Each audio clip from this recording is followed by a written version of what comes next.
Namo Miraputsu. Good morning, good afternoon, good evening, wherever you are, whenever you are, whichever realms of existence you are. Very most welcome to my channel. Happy New Year once again. Now it is actual New Year today for part 3. Yeah, going to do the last bit of this reading, hopefully, and the final stretch of this reading I'm doing. We had a nice discussion last night, by the way, of the article of Buddhism. He just has questions, both for himself and to make preparations for events that he's going to be doing with the Quakers, with his Quaker meeting group. So anyway, it's a good discussion. It was a nice way to do it at the Indian restaurant. Had really good food, lovely food. Had a nice little discussion about, because they asked me about I was wearing. Normally, I only wear one of these. And I'm wearing my sort of brightest ones because it's kind of New Year, most colorful and brightest ones of my Nenju. And the man, there's a South Asian family that owns the restaurant, and Nepal. They're Nepali, actually. It turns out,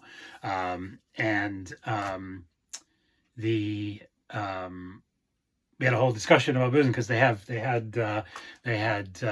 it's a few mandalas hanging in the restaurant, and a picture of a particular bhikkhu, and so on. So he asked me, "Oh, have you been to India or somewhere recently?" And I said, "No, I'm just normally, I'm just Buddhist. It's Mahayana New Year's Eve, so just out kind of celebrating. I just explained I'm just wearing 2 of them instead of just the one." And then that's when we had a whole discussion. So that was quite nice. And we had a little discussion with the 2 men that were sort of running the restaurant that night about that. So it was nice. So anyway, we'll continue with our Mahayana New Year's Dharma activity, shall we? So the last part of this, so this book that I'm reading from is the Religion book. I was calling it the Religions of the World book for some reason. There is a book of that title, but that's not it. So the Religion book by DK Penguin Random House Publishing. The copyright is theirs.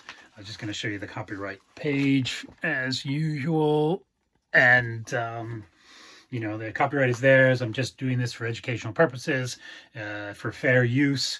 And I'm not reading every single aspect, and obviously not reading the whole book. So it's just for educational purposes, and it's not for profit or anything like that. So yeah. So the next page, the next section is Enlightenment Has Many Faces, which I'm looking for. Buddhas and Bodhisattvas, which I'm really looking forward to this next section, and the other bits as well, because it looks like it's going to be getting into some more kind of specific things. Anyway, so yeah.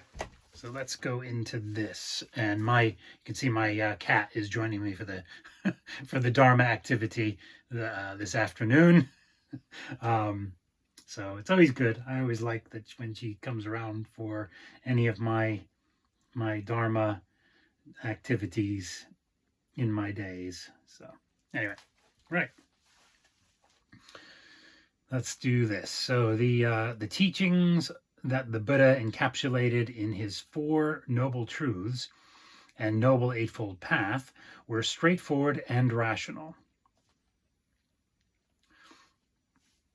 To follow them required mental training and analysis of experience, but did not entail metaphysical speculation, thinking about what does or does not exist, religious ritual, or at least for the first few centuries, any use of images. However, a modern day visitor to a Mahayana Buddhist temple in China or Tibet would see many elaborate images and forms of devotional worship. Devotional, not sure that's the best term, but anyway. Buddhist figures, worship. So Buddha figures of different colors, male and female, some fearsome, others in calm meditation.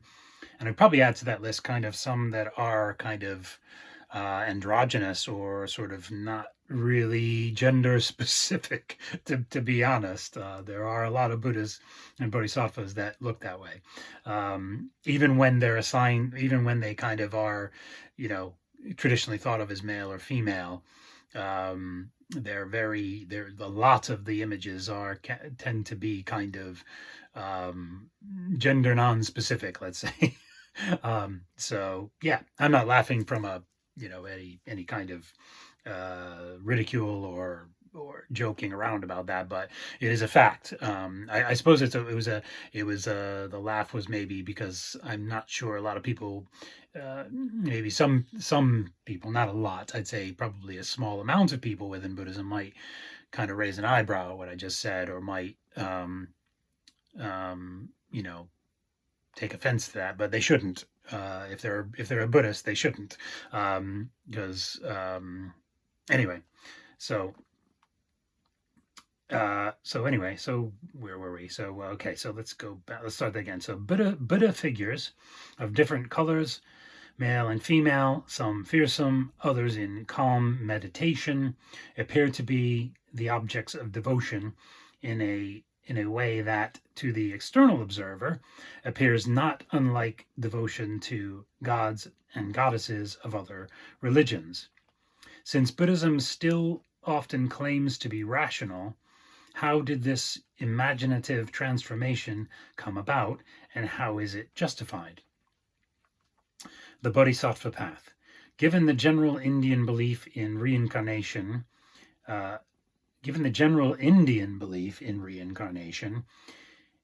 it was not long before people started to speculate about Buddha's previous lives and the actions and characteristics he must have displayed in those lives to move toward nirvana.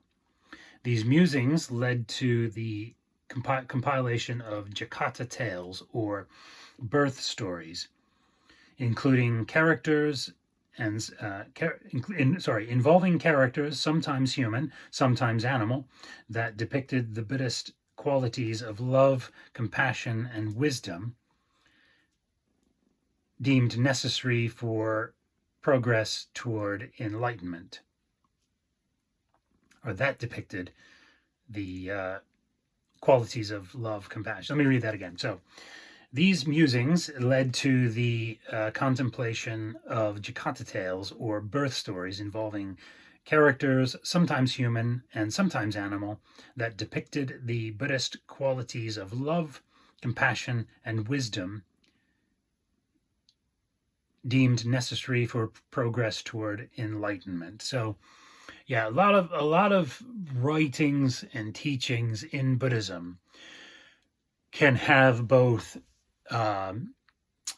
symbolic meaning, but can also refer to things that happened, that actually happened.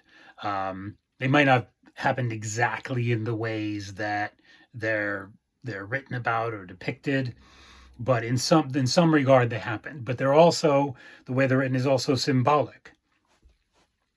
And likewise, the different worlds of Buddhism, the different realms and worlds of Buddhism are looked at as both actual realms of samsaric existence, of provisional samsaric existence, where sentient beings exist, and non-sentient beings, and where sentient beings exist, and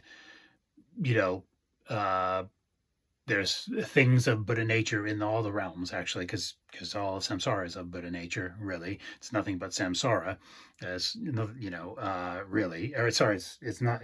Samsara is none other than nirvana, ultimately speaking. But anyway, what was I trying to say? But these various worlds and realms and levels of Buddhism in Buddhist cosmology are also mind states. They're simultaneous to being actual realms where sentient beings live. They're also mind states as well, and they're also symbolic depictions. So simultaneous, all three at once in Buddhism. You can have all three things going on at once when something is being when they're in the written texts, the sutras, the commentaries, whatever, and like things like these Jataka tales.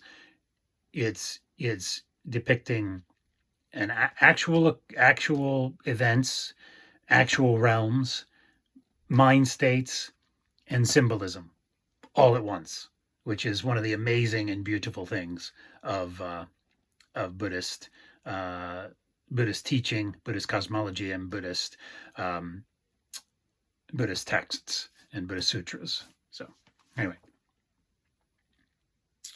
where were we? So in turn, these stories led to the idea of the bodhisattva.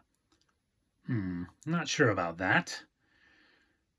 Really not sure about that at all. These led to the idea. These did not lead to the idea. The teaching of bodhisattva was always present in Mahayana Buddhism and the bodhisattvas have always existed. So it wasn't like a concept that arose out of something. This is an actual teaching and an actual part of the process of enlightenment. The bodhisattva, the bodhisattva is, wow, it's a lot of things, but it's part of the it's simultaneously part of the path that toward enlightenment that beings take, and at some point become bodhisattvas. Some beings. It's also, bodhisattvas are manifestations of Buddhas that have already enlightened, but they manifest in different worlds as bodhisattvas, so as to help beings in provisional skillful means ways. So this isn't just like some kind of concept or idea that arose out of the Jataka tales. I'm not sure where they got that, but anyway. So I'll just read it, but I disagree with this whole premise here. In turn, these stories led to the idea, or I would say maybe in turn, the Jataka tales may have further enhanced the teachings, further imbued the teachings about bodhisattva, rather than the idea of bodhisattva arising out of them. So the bodhisattva is a being who is capable of enlightenment or of Buddhahood, but who chooses to remain in the world, continuing to be reborn in order to benefit all other beings. This idea brought about a remarkable change in the overall view of the Buddhist path.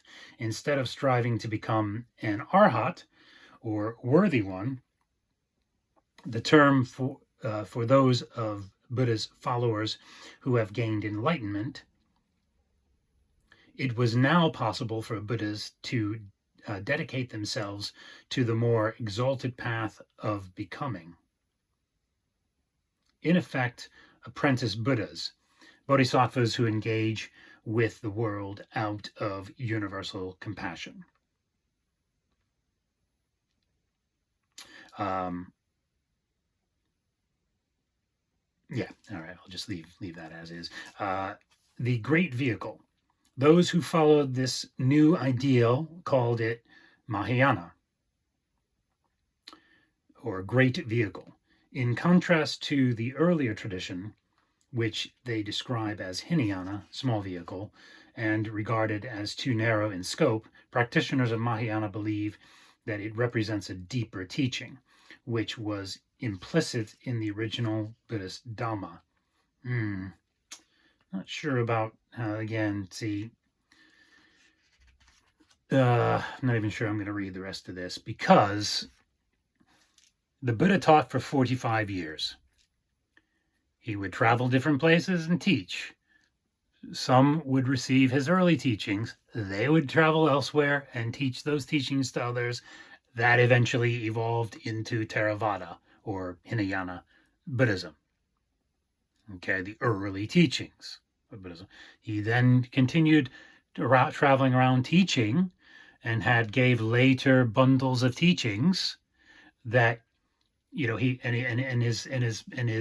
his teaching became progressive. It started simple and then built on that, like you would kind of build on, you'd go from basic maths to algebra to calculus, trigonometry, more advanced math, etc. He did that with his teaching.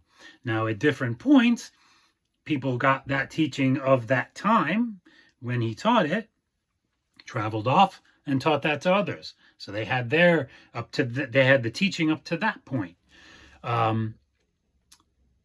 So Mahayana is like the complete teaching, as far as I see the way things went, as far as I understand it, that Mahayana is like the complete teaching, the fully unfolded teaching. And ultimately, Pure Land Buddhism and Jodo Shinshu Buddhism are the full unfoldment, the full unfoldment, or ultimate phase of the Buddhist teachings, or the Buddha's teaching, the Shakyamuni Buddha's teaching. So that's, this whole bit about the developing later and this and that. This is there's that's very westernized thinking about it. It's also, academics and doing what they do and have done for decades and centuries with things, and it's limited. Though the academic disciplines are very important and scholarship is very important, it has its limitations, and this is one of them. This depiction of things, and the whole thing of, and the Buddhist sutras weren't written down till later on, or evolved later. Like somehow they hint to that. Well, it just wasn't. It was evolved later on. The thing is, the memorization techniques of Buddhism that were passed down through the various monks and nuns are second to none on the planet. So these teachings being transmitted would be it wasn't just like a regular oral tradition, where just, things evolve. And I'm sure there was some of that, but not in the way of other oral traditions. It wasn't, because there was there was part of the bhikkhus and bhikkhunis training was their memorization techniques, and so things were passed on pretty fully. I wouldn't say exactly or completely, exactly as the Buddha read. No, I don't think the Buddhist sutras as we read them now are like exactly the Buddha's words or exactly happened these ways, but it's pretty close, and it's pretty, it's the true essence of the Dharma that we have. There's, from what Shakyamuni taught. And also Buddhism bodhisattvas are always working behind the scenes to and take the form of Dharma masters to help further guide people later on, through, after, during, but especially after the Buddha's, parinirvana, other Buddha, Dharma masters were guided by Buddhism bodhisattvas, working kind of, beyond what we can perceive, to help further guide and develop the teaching. And some Dharma masters were, in fact, Buddhism bodhisattvas a Nirmanakaya manifestation of Buddhas and Bodhisattvas. So it is. This is. It isn't just like these things. These Mahayana teachings just evolved later, and it was just an oral tradition. They wrote it down. So how accurate is that? It's no, just no, just no to that. Okay, look into it, and look into the way the way that scholarship works and academics worked, and cultural biases and agendas and of different people when they're saying these things. So okay, that's enough said on that.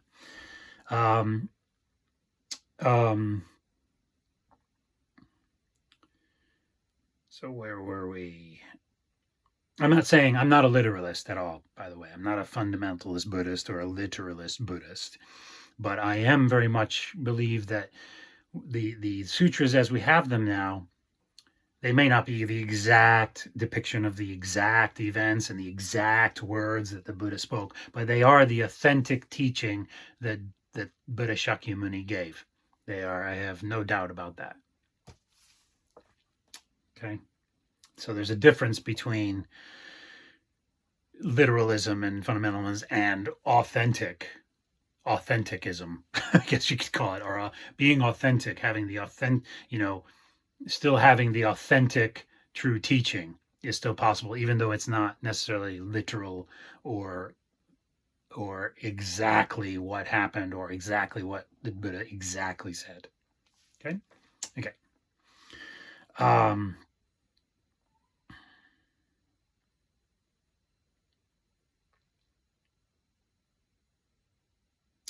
And this is referring again to Mahayana. Its scriptures, notably the Lotus Sutra, present an image of Buddha preaching to beings in a vast universe made up of many world systems, of which this present world is a very small part. Indeed. Yes, indeed. Followers of Mahayana argue that the earlier teaching was a necessary limited version, or provisional versions, and then so were Mahayana teachings until the Pure Land teachings, or the Jodo Shinshu teachings. Followers of Mahayana argue that the earlier teaching was a necessary limited version, and that their own was kept hidden for many centuries, awaiting the right conditions to allow it to be preached. And that is true. That's very well put. Mahayana Buddhism, although it developed in India, spread north and was established in China and then in Tibet. The earlier tradition still exists as Theravada, tradition of the elders, Buddhism. It is found today mostly in Thailand, Sri Lanka, and Southeast Asia. 2 Bodhisattvas. The earlier tradition, known as Theravada, recognizes only 2 bodhisattvas, the incarnation of the historical figure of Buddha, who is also known as Shakyamuni Buddha or Gautama Buddha, and Maitreya, a bodhisattva who will arrive in the future to preach the truth of the Dhamma.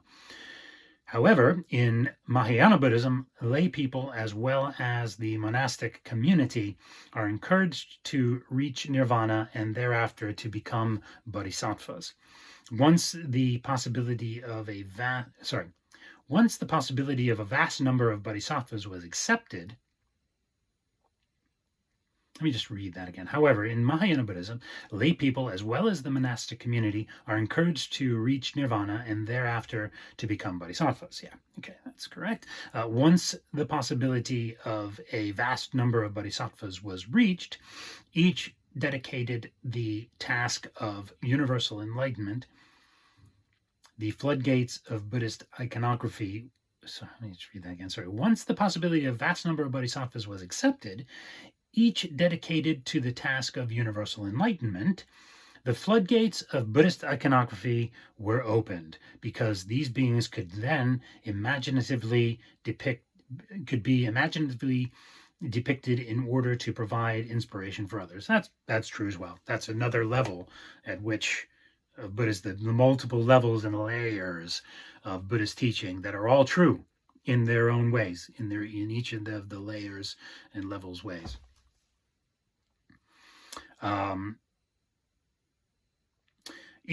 So symbolism and images. Each bodhisattva vows to become a Buddha, enlightened being, and to lead others toward enlightenment. To do this, they must cultivate 6 perfections, or paramitas: generosity, morality, patience, energy, meditation, and wisdom. These qualities are shown in individual bodhisattva images. For example, the quality of wisdom is depicted through the image of Manjushri, a young man holding a lotus, representing the enlightened mind, and brandishing a flaming sword, representing the wisdom with which he cuts through the veil of ignorance. I love Manjushri. So cool, so dramatic. He's like one of the bodhisattvas who really fascinated me from early on when I first started exploring Buddhism, especially kind of in the 90s when I really, that was one of the figures that really fascinated me and I was drawn to it. It was really, really cool. Anyway, the most widely venerated of images is that, oh yeah, and this is another thing. This is where, again, where they're saying these are actual beings, not beings, but they're yeah, I guess you could say they're beings. These are actual extraordinary beings on their way to enlightenment. But they also are simultaneously a symbol because of wisdom and compassion, because they are, in a sense, a actual manifestation of wisdom and compassion from, from suchness, from Buddha nature, from nirvana, if you will. Anyway, so it's this multiple layeredness of Buddhism that's just, this is another way that it kind of manifests, as it were, if you like. The most widely venerated images is the most widely venerated of images is that of Avalokiteshvara, the Bodhisattva of compassion. His name is a Sanskrit meaning. Before I go, this reminds me also when I was saying about the non-gender specific aspect of depiction of Buddhism bodhisattvas. Avalokiteshvara Bodhisattva, or Maha Bodhisattva, is sometimes depicted as female, as a female, not just a male, but also a female at times, or manifests as a female at times. So, and again, both of them kind of, it's sort of somewhere in between, if you look at all the various images and depictions, so, which I think is interesting and makes sense to me as a Buddhist that it would be that way. So, okay, so the most widely venerated of images is that of Avalokiteshvara, the Bodhisattva of compassion. His name is a Sanskrit word meaning the Lord who looks down. He looks upon earthly beings as a good father would upon his children, offering them assistance and trying to liberate them from their faults and suffering through his unwavering compassion.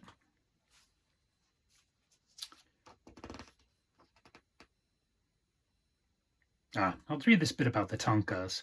There's a little extra bit here about tankas. I haven't been reading all the extra bits, but sometimes it kind of jumps out. There's a little section in the corner about tankas. I'll read that.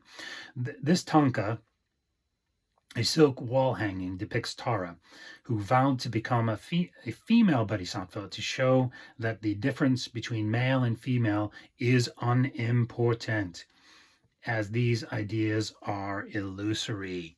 Boom! Exactly what I was trying to say. I'm glad I read that. I didn't think that. Also, these tankas are quite beautiful of Buddhism bodhisattvas that you if you look for them online or see them yourself or in a museum or what have you. I have one here of Amida Buddha but in the red Buddha Amitabha form, which is quite lovely and beautiful. So obviously, I don't have a very traditional Jodo Shinshu altar. I just want to go on the record saying that someday I might. It's just these are the things that, as I've gone through my Buddhist journey, have kind of evolved or found or were given as gifts and things, and it just made sense to me, and were available through whatever means. Whereas Jodo Shinshu, traditional Jodo Shinshu accoutrement, if you want to call it that, or ritual items or whatever you want to call them, aren't necessarily readily available. So this is what I do for me. It's not a traditional Jodo Shinshu altar. Someday I may have that if it kind of goes that way and it becomes a more available thing, and money permitting and all that kind of stuff. I might have a more traditional Japanese kind of Jodo Shinshu Butsudan, but for now, and I've always been happy with this, so it's probably not going to change anytime soon at the moment. And I personally just don't have any issue with the provisional form of Amida Buddha being there, because I know it's Amida. I know it's Amida Buddha. So anyway, right. So going to the next page, Buddhists may offer. Oh, so this is a bit more about the tankas. Buddhists may offer incense or flowers before. Oh no, this is just before Buddha images. I might as well read this. There's a lovely picture of a lovely lady there offering incense at an altar at a Buddhist temple. Buddhists may offer incense or flowers before a Buddha image as an act of devotion. Again, I'm not sure devotion is the right word, really. If you think of devotion as a kind of aspiration to become as a Buddha that they're offering the incense to, or a intention to do that, a strong intention to do that, to become as to follow the path of Buddhism, then that could be an act of devotion, I guess. But it's different. Or it could be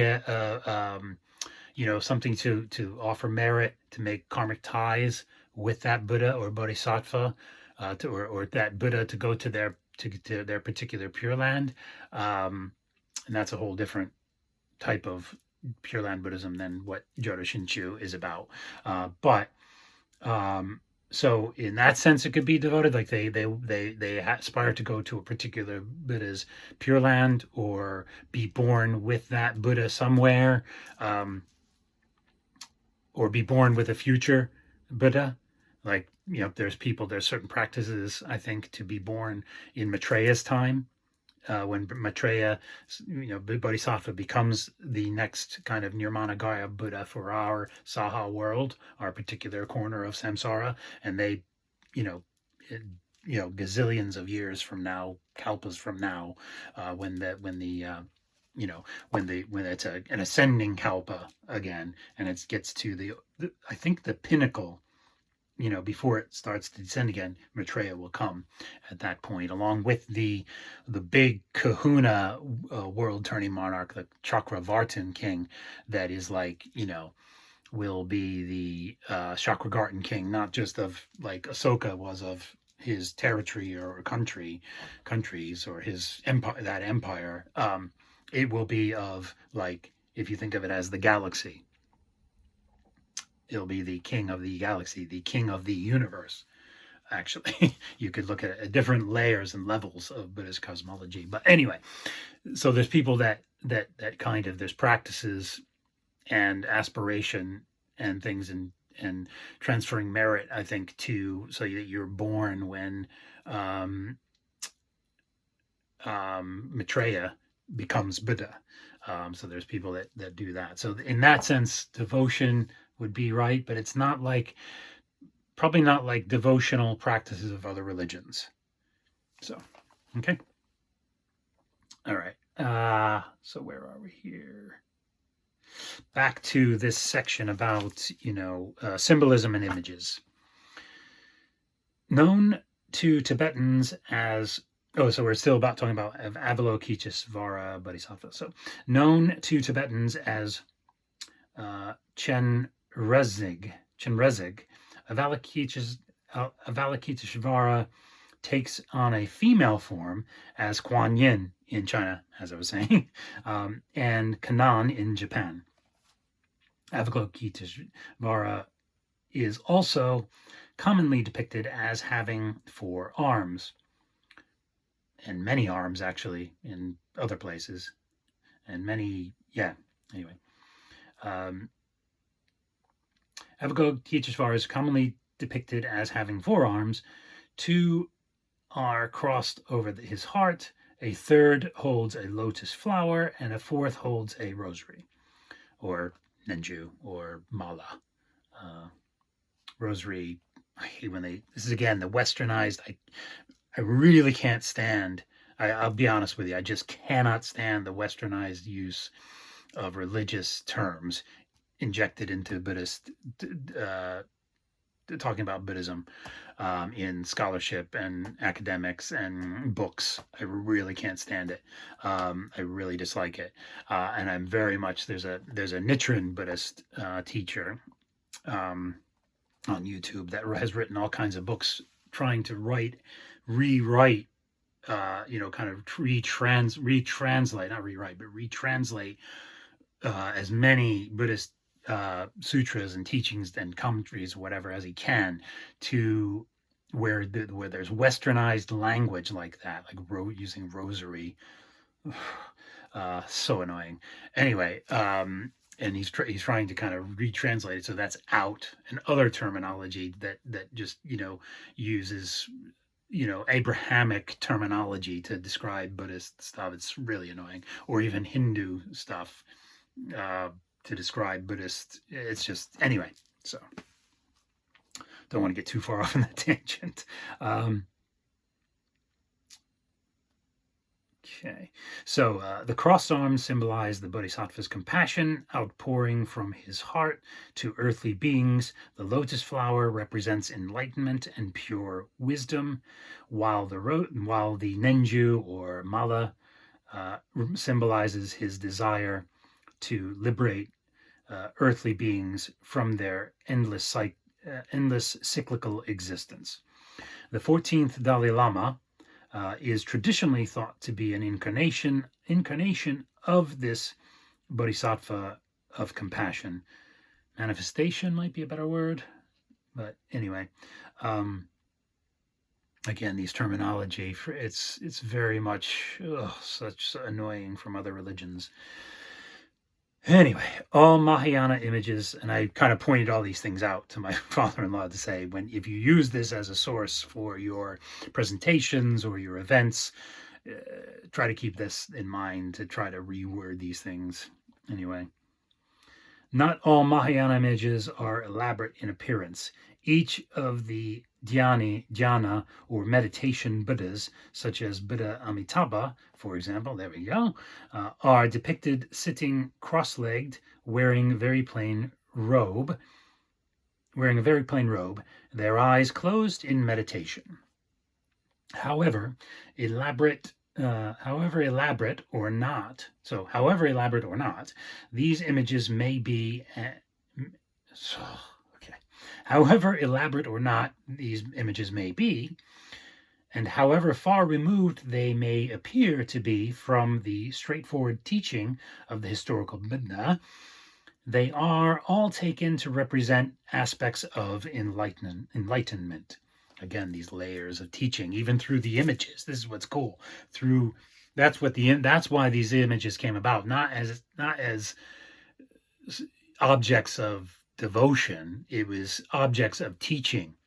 Different layers of teaching is a better way to say it. Objects of teaching, objects of aspiration, objects of intention, kind of thing, of the practitioner. So, anyway. So the way they are depicted, again, it's teaching. That's all teaching. It's all symbolic and teaching, as well as how they look. So anyway, or appear for us in the human realm. It might appear differently in other realms. And for other beings, it's also provisional. It's also a provisional manifestation of the truth, of the teachings, of the Dhamma, of suchness, of all of that. So, yeah. They are, so, okay, however, so I'll just read that again. However elaborate or not these images may be, and however far removed they may appear to be from the straightforward teaching of the historical Buddha, they are all taken to represent aspects of enlightenment. And I wouldn't say they're far from the Buddhist teachings at all. It's quite easy to see the Buddhist teachings in these images. I'm not sure what that is. See, this is just, it is really annoying, a lot of this, the way this is written. They are not gods to be worshipped, although it may be hard to remember this when observing Buddhists paying tribute to them in temples and shrines. And that's the perception, that's the Western perception. That's the perception of people from other religions. But, if you understand Buddhism, you will understand it and see that differently. Focuses for meditation. Images of bodhisattvas and Buddhas are, this is another aspect. They're objects of focus. They're objects of reverence, certainly, but objects of focus. So that's good thing. So images of bodhisattvas and Buddhas are regarded as aids to spiritual progress. Exactly. In meditation, a person may become adept at visualizing his or her chosen image, being able to construct it imaginatively at will. So the practitioner of meditation has an ongoing relationship with a particular image. It is often has a relationship with. That's a key thing. Has a relationship with, has a response to. That's a key thing in Buddhism. Having a relationship with and response to the Buddha, Dharma, and Sangha. Very, very important aspect of Buddhist teachings and experience.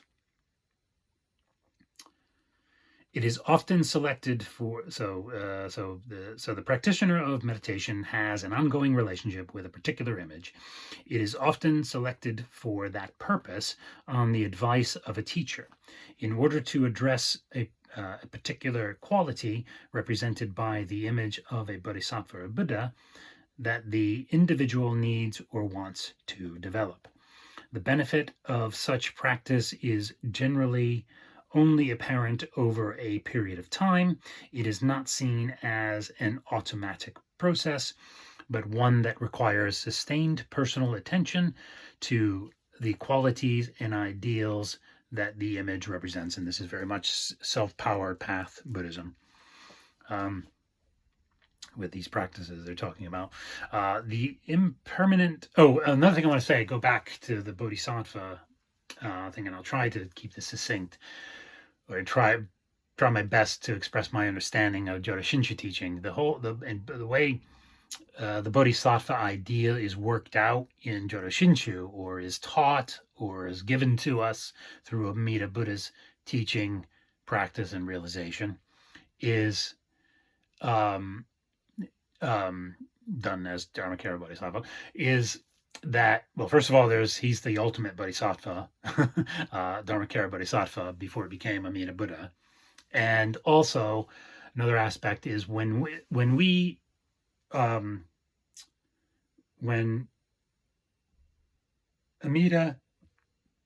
the process of Amida transferring his mind, his light, his merit and virtue, his teaching, practice, and realization to us, and Buddha mind to us, when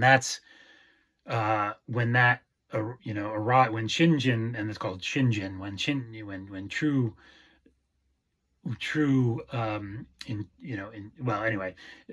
when the process of when Shinjin arises and fully settles in a person, and they're brought to the state of non-retrogression.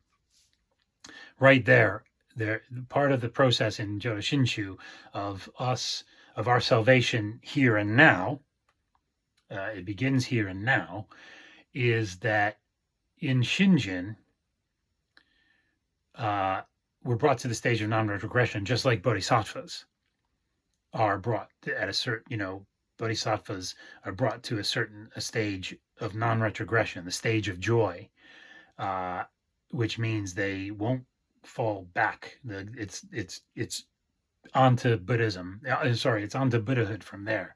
It may take many more kalpas for them in the self-power practice. This is in the self-power path. It may take them many more kalpas after attaining the state of non-retrogression to still get there. But the suffering and the time span of that will seem like a drop in the ocean, a couple of drops in the ocean at that point, because their Buddhahood is assured at that point. And so we're not Buddhas at that point. We're not Buddhas at that point. When as Bambu, when Shinjin arises and fully settles, and we're given the true mind, the sincere and trusting mind, the joyful mind of Amida Buddha at that point, we're equal in that sense to Maitreya Buddha, or the bodhisattvas that attain that stage of joy, that non-retrogression. Now, as Bambu as spiritual idiots, we're still just human, we're still just spiritual idiots, we're still just ordinary beings. But there's a kind of, we have both and then at that point also we're more truly that. We're more truly more truly become our Bambu selves at that point. It's kind of a paradox of Buddhism, but we become our, even though we naturally turn away in the process of Jinin, the process of natural working of Amida's vow, and through Shinjin, naturally begin and are transformed to start turning away from evil and try toward good behavior. We're still Bambu, and we still have all our kleshas and bono and defilements and attachments and aversions and everything that are still. But we also, at the sort of simultaneous to that, we also have the Buddha mind, because it's given to us, and that's why. Anyway, it's inconceivable, actually. All this is inconceivable to us as humans, but it makes a lot of sense in the teachings. When you read the teachings and you study the teachings and you really listen to the teachings, and there's a lot of good information in Shinran Works, in the glossary, shinranworks.com. There's a great definition of this whole thing when Shinjin fully arises, and the sort of dual mind, the mind of the person who in which Shinjin has fully arisen and is settled, is sort of both the Bambu mind and the Buddha mind simultaneously. But we don't experience the Buddha mind, and we're not transformed into the Buddhas at that point. But then, okay, now the whole reason I'm bringing this up is the whole Bodhisattva thing. We then are, so that's one way. That's one way the Bodhisattva teaching is worked out in Jodo Shinshu, or happens in Jodo Shinshu, as we retain through Shinjin, we attain the state of where we are brought to the state of non-retrogression by Amida Buddha. But then, so that means at the end of this life, when we die, we will automatically go to Pure Land and automatically immediately become a Buddha. But then immediately thereafter, we come back as bodhisattvas in multiple nirmanakaya forms everywhere, probably in the universes, eventually, to help all beings to come to Amida's Pure Land. And so that's also part of the bodhisattva teachings in Jodo Shinshu. So that's kind of my best understanding and explanation of it at this stage. So I just wanted to go back to that and say that about the bodhisattva teachings in Jodo Shinshu, kind of how some of that is taught or happens. Okay, cool. All right, so where were we? So more about the symbol, the way that Avalokiteshvara is depicted.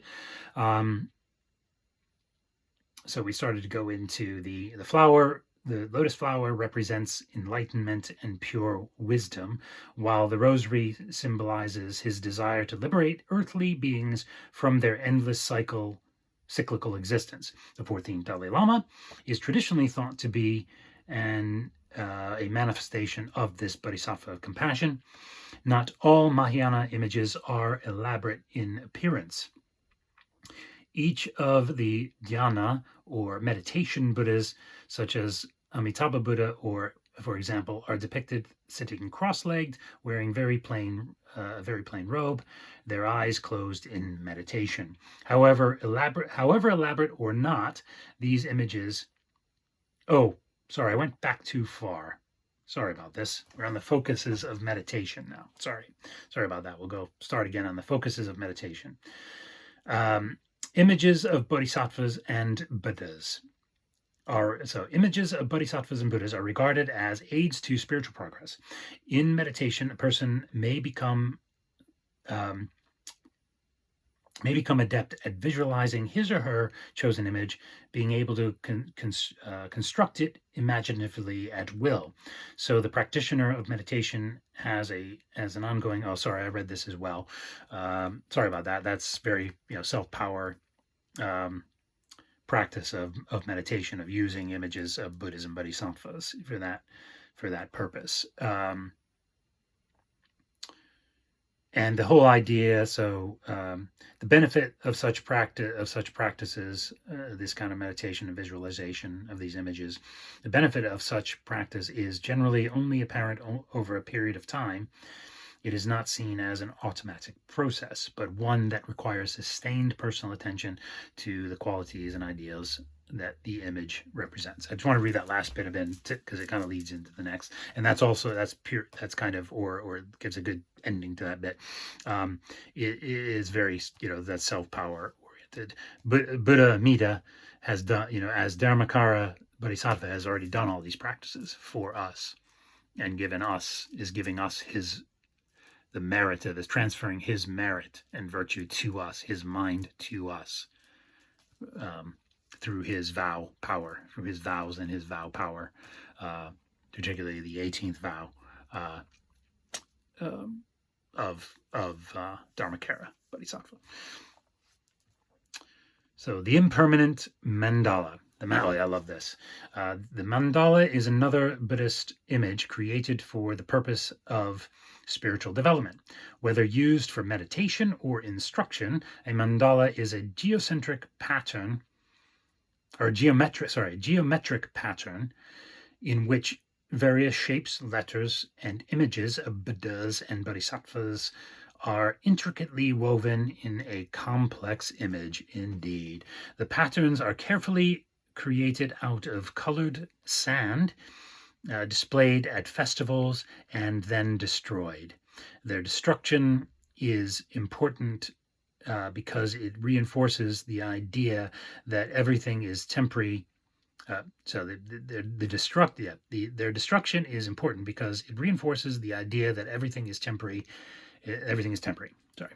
End of that sentence, which is very important aspect. I think that's a really cool aspect of it. They just make all this really detailed, intricate time to do it, and then they have this whole means of kind of just blowing it away and clearing it away. So it's also a teaching and a practice of letting go of attachment. And things like that. So it's very cool. And they're absolutely beautiful. And I love to see how they do it. It's very, very cool. And it's famously featured in, if anybody's a fan of House of Cards, there's a few episodes where in the White House, there are Tibetan Buddhists or Vajrayana Buddhists depicted making a sand mandala, and then they do the sort of clearing it away kind of practice at the end. Anyway, it's kind of very cool. So I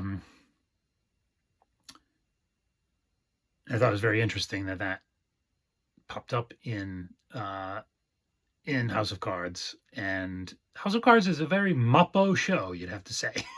It's a very mappo and very telling about things in our world, actually. But it's a very mappo kind of depiction of mappo for sure, of how things are in mappo. Anyway, to attempt to retain the images would encourage clinging, as there we go, that's what I was saying. To attempt to retain the images would encourage clinging and craving, which are counter to Buddhist teachings since they lead to frustration and suffering.